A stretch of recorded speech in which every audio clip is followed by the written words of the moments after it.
Good evening and welcome back to CNN Money Switzerland and our ongoing coverage of coronavirus. I'm Olivia Chang. Here's a look at your top stories today. The number of new coronavirus cases accelerated on Thursday, and it takes the overall count now to over 23,500 people. It comes after the government announced plans to gradually relax measures at the end of April. Now keep in mind, the overall death count is now over 750 people. Basel-based research institute BAC Economics said it expects a major loss in Swiss tourism in 2020. They predict a roughly 25% decline for the accommodation sector compared with 2019. This comes after the Swiss Hotel Association told us this week that about 5% of hotels across the country might not survive through the coronavirus period. Now, cigarette company Philip Morris International said it would not be making any redundancies during the coronavirus crisis as it sought to reassure staff. Earlier this year, the company announced plans to cut or relocate jobs at its offices in Neuchâtel and Lausanne as part of a restructuring. These plans are now being put on hold. The company employs over 3,000 people here in Switzerland. And the Swiss government plans to adopt further measures to protect companies from going bankrupt during the coronavirus crisis. The debt enforcement ban, which was introduced in March, will not be extended until April the 19th. The government warned that Switzerland could be facing its worst economic downturn on record because of the lockdown. The worst case scenario, a 10% contraction in the economy. And finally, Switzerland's two biggest banks have decided to pay out their dividend for 2019 later this year.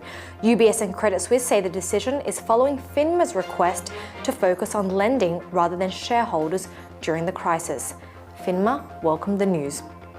Geneva-based World Health Organization has hit back at criticism from US President Donald Trump over handling of COVID-19 outbreak. The head of the organization says authorities should stop politicizing the situation. So more than ever before, national unity is important if we care about our people, if we care about our citizens. Please work across party lines, across ideology, across beliefs, across any differences for that matter. With unity, with solidarity at national level, global level, resources will not be a problem. We're asking to quarantine politicizing. As we know, the Swiss government is gradually loosening the coronavirus restrictions across the country by the end of this month. But how this will look like is still yet to be decided, and they're going to be mapping out a plan over the next couple of weeks. Earlier, I spoke to Markus Will. He's a senior economist at the University of St.Gallen to get his take. I think the government did a perfect job yesterday to actually provide trust to the people, whereas they also provide liquidity to the economy. It's a psychological moment, and in particular, President Sommaruga did a perfectly well job to explain to the people that we are on the right track, that the move through the country was successful, but that it needs to be attended for one more week. You're a senior economist at the University of St. Gallen.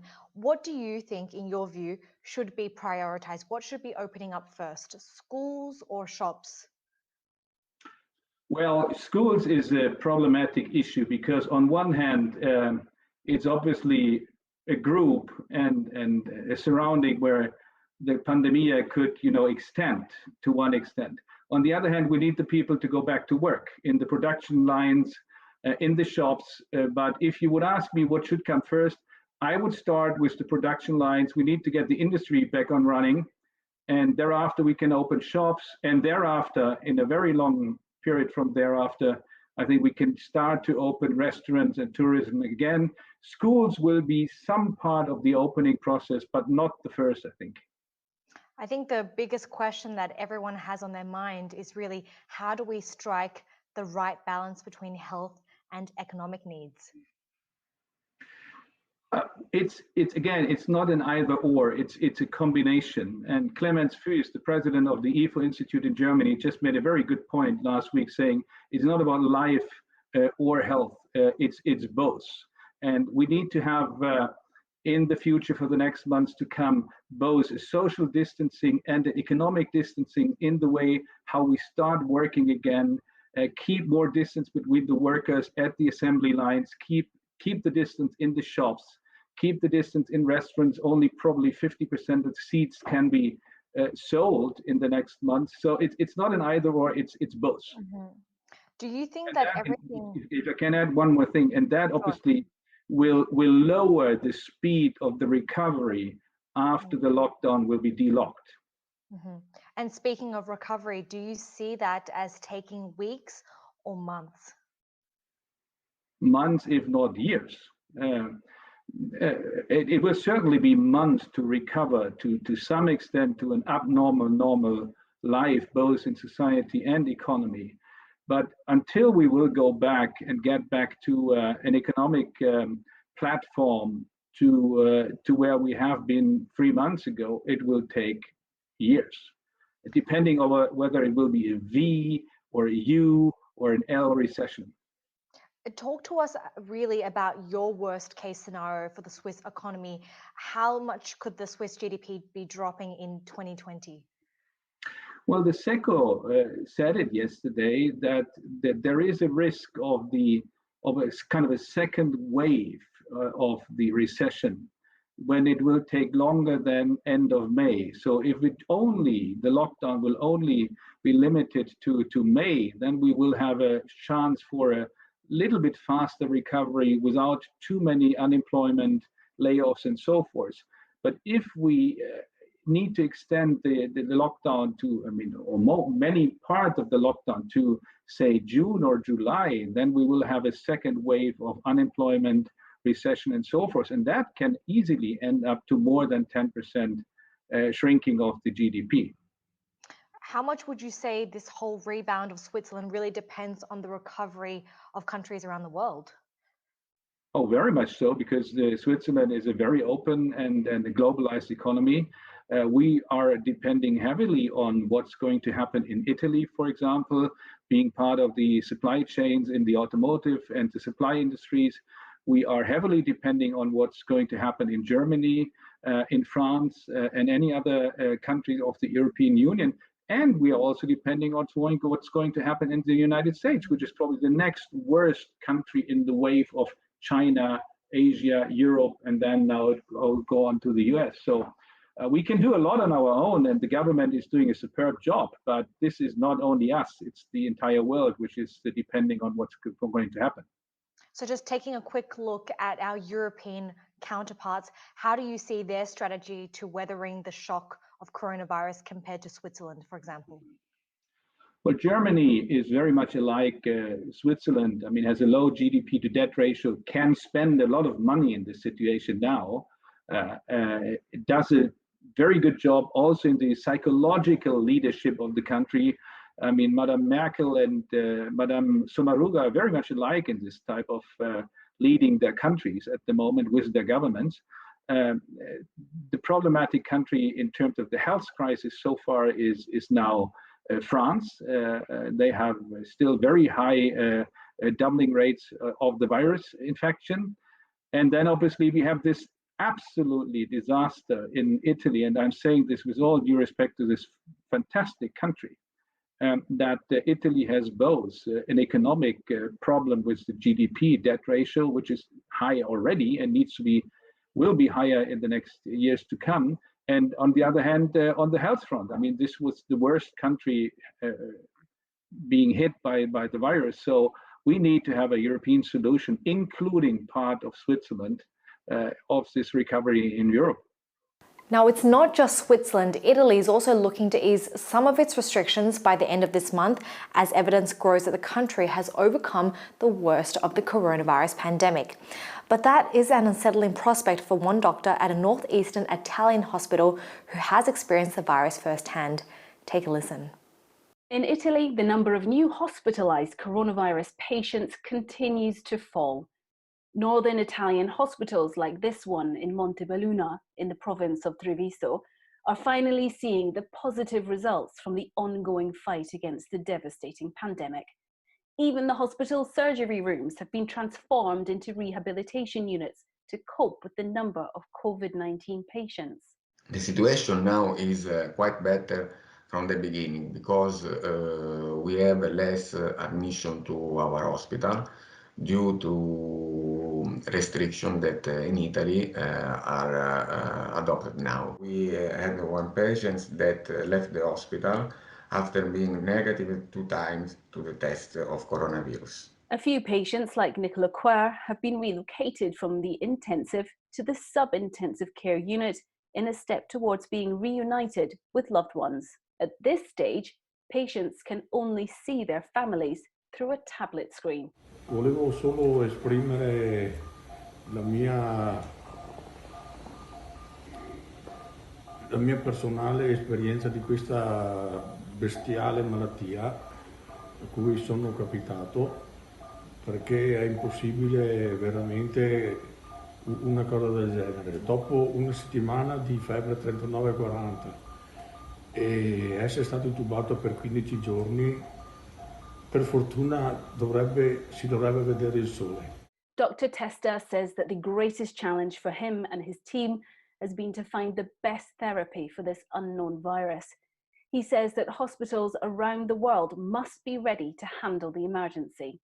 They must divide the hospital like two parts. One only for people that have COVID, and the other part for other patients that are not positive to virus.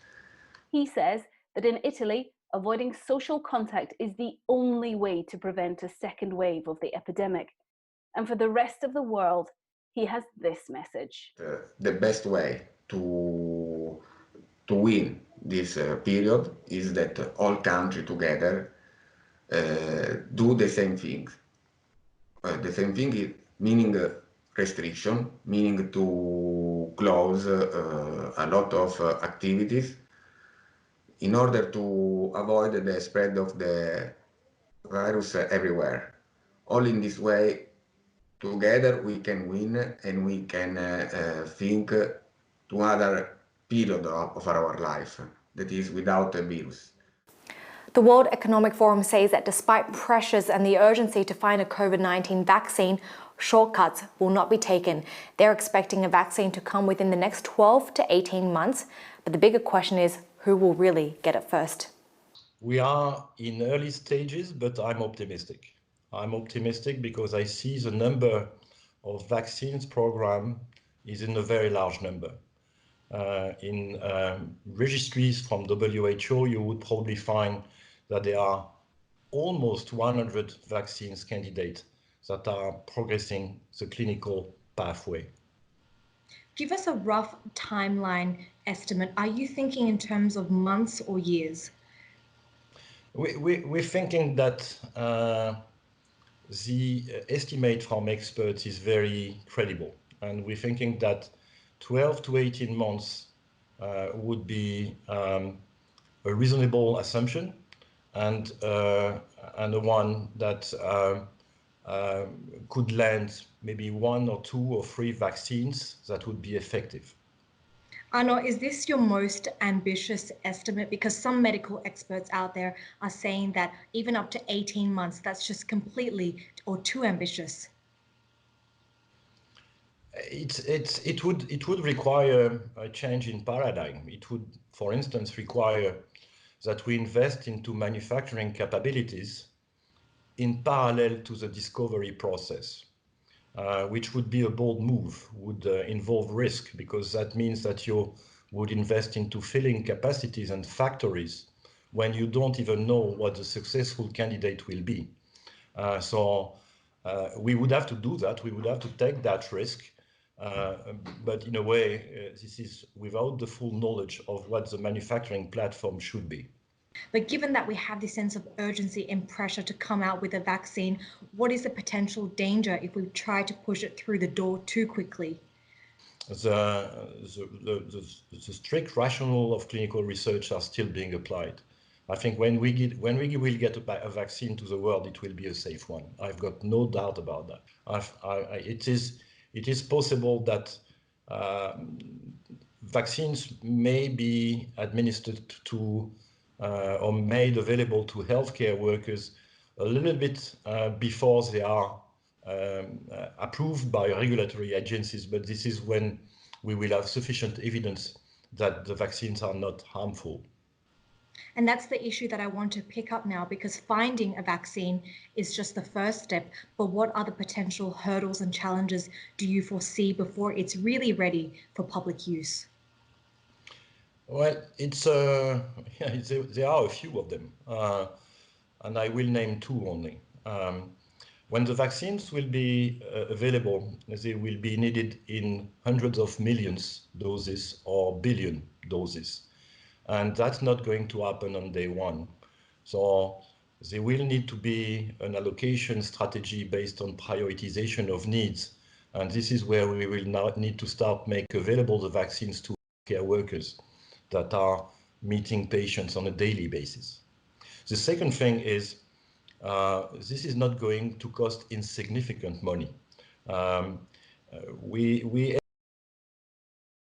for global R&D for vaccines and therapies, there is a need for funding in the magnitude of $6 billion. $2 billion only for vaccine innovation, and many dozens millions when it comes to building a manufacturing footprint.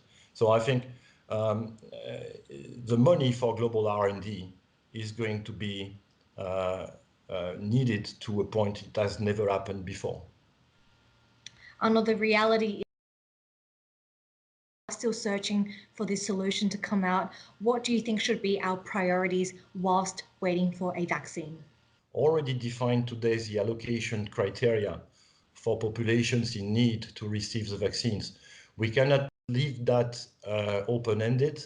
We can't take the risk that some of those vaccines are going to be trapped into some countries. It needs to be managed with WHO based on fair and equitable access principles. The World Food Programme is warning that getting food to those who need it the most is becoming more difficult. Even in a developed country like Germany, farmers are stifling to keep their workforce and risk losing their entire harvest to the crisis. Easter time is asparagus time in Germany, but in the country's famous Brandenburg asparagus region, there is fear the harvest could be in danger. Not from weather or pests, but from the novel coronavirus. If we had a shutdown in the company, it was the whole company would go down, of course. Yeah, and therefore we are very careful. Josef Jacobs, a lifelong asparagus farmer, is very careful to make sure his workers, mostly from Romania, don't come down with COVID-19. Fewer are allowed on the field at once to adhere to social distancing rules, and each laborer gets driven to his or her workplace separately rather than by large buses. But many agricultural firms around Europe are having trouble even getting workers now that most borders between countries have been closed due to the pandemic. In Germany, farmers have to organize flights to get the people they need for the harvest. If we don't get enough workers inside Germany, then we can't produce everything. Some fields will lay down, and that would, if the production is smaller, then the prices will get higher, of course.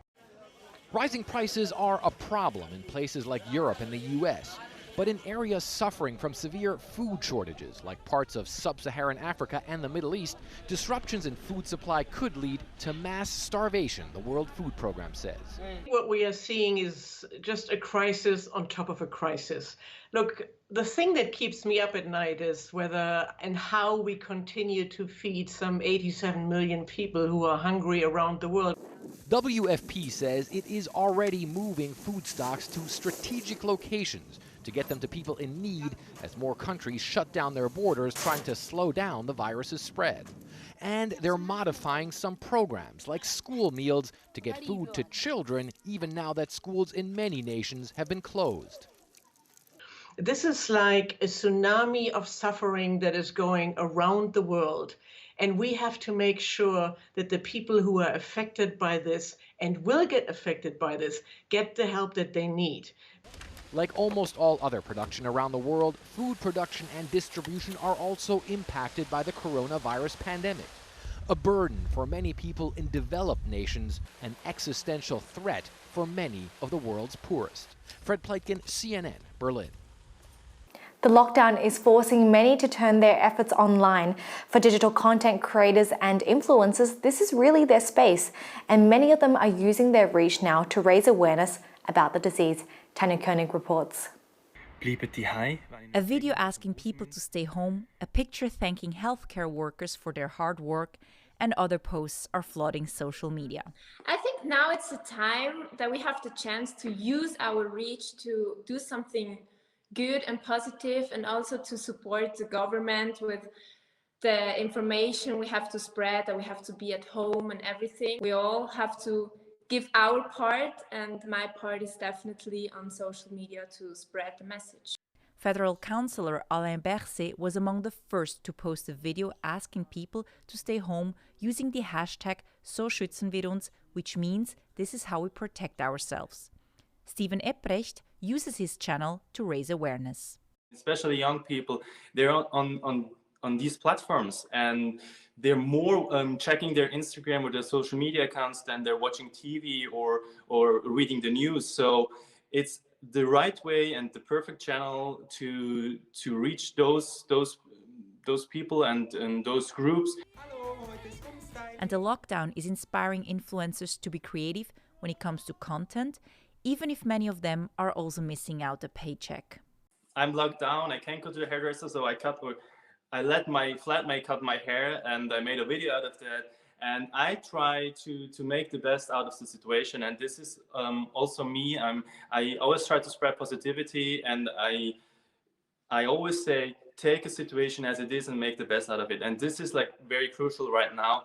And what I'm trying to do is, I got all jobs and campaigns canceled, even like influencer campaigns, which is possible right now. Online, everyone is on social media, but the brands, they cancel or postpone it. But I try to create inspiring content and to help people in my community through this situation. Yeah, I'm always really creative and trying to do new funny things, and not just to spread awareness, also doing funny things, making the people laugh at home.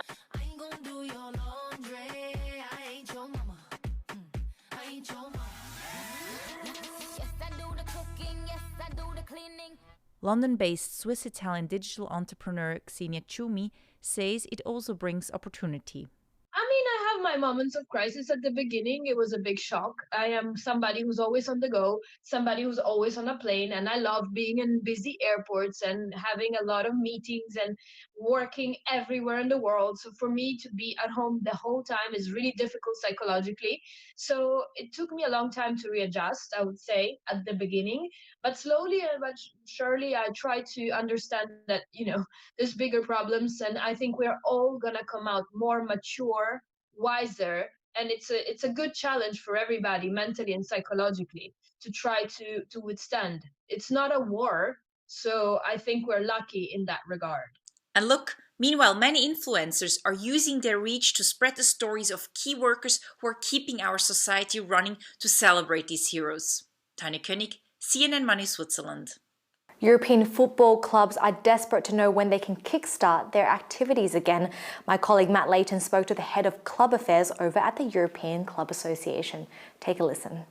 How has the world of football come together, or is everyone looking after their own interests? Well, this is interesting because football is extremely globalized, and now you have more domestic reactions. So I've discussed with one of the club director yesterday, and he told me that we never talk so much with the other clubs with the crisis. So this is a kind of positive situation where in reality the clubs within the league are talking each other depending whatever their size or whatever their financial reality. So clearly this is something to see as a positive. But at this stage, certainly leagues are trying to find in their own the situation, because actually, again, they rely very much on the public authorities' decision. So no start possible without the green light from the government. And do you think there will be clubs who have to close the door and go under? So basically, the big brands, the very strong clubs, will manage after the crisis, for sure. The community-orientated clubs, which are close to their local environment they should also manage, provided there is football. The clubs in a bit in the middle, which needs to find a bit their own identity, I think they will much more struggle. But nothing excludes football is always intemporal, and many clubs came back even though they're already kind of dead. That's you up to date, but before we go, while most of the globe has put its travel plans on hold, there is still one destination that is still open to travel. That's right, it's space. Today, Russian cosmonauts and an American astronaut took off from Kazakhstan to the International Space Station after undergoing several weeks of strict quarantine. And don't forget, if you want to catch up with any of our content, you can simply head over to cnnmoney.ch for all of our latest interviews. In the meantime, take care. Stay safe, have a great weekend, and we will see you very shortly. I'm Olivia Chang. Good evening.